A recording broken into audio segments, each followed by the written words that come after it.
Tom Hauser here with another midweek blessing. Hey, I don't know about you, but I've noticed something as we continue on in this stay-at-home order.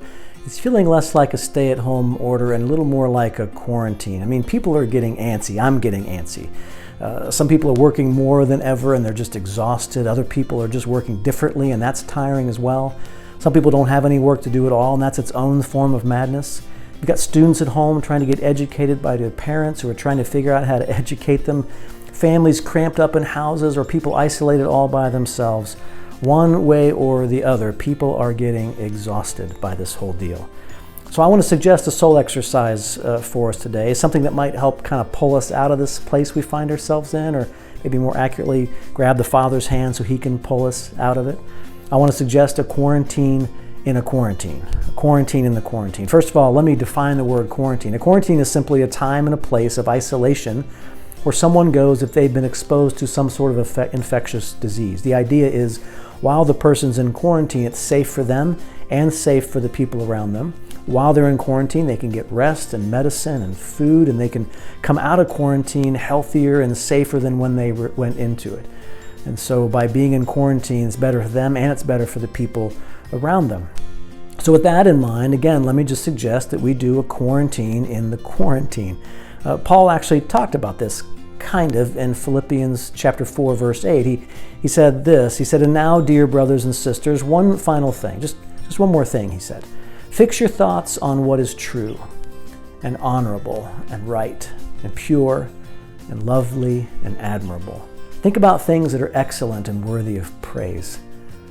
Paul's instructions were really simple. Quarantine yourself from anything that isn't true and honorable and right.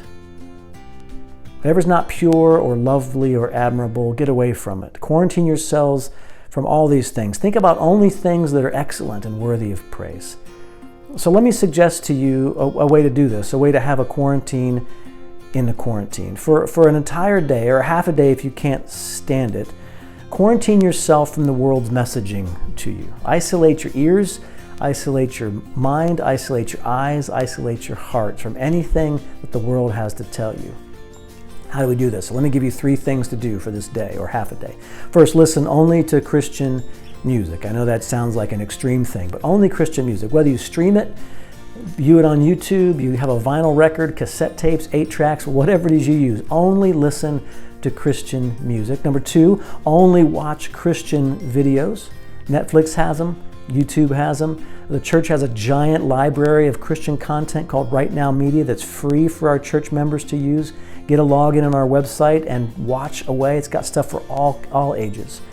And number 3, read only Christian materials, primarily the Bible, of course. Our Feasting on the Scriptures or Feasting on the Word plan is a great place to start. Just find the passage for the day and just read it or learn how to engage with it. Find another Christian book by a trusted Christian author and just read it. Only read Christian content. This quarantine in the quarantine will allow you to still soak in a lot of stuff. You can soak in it for as long as you like, but the good news is that what you're soaking in will only be good for you.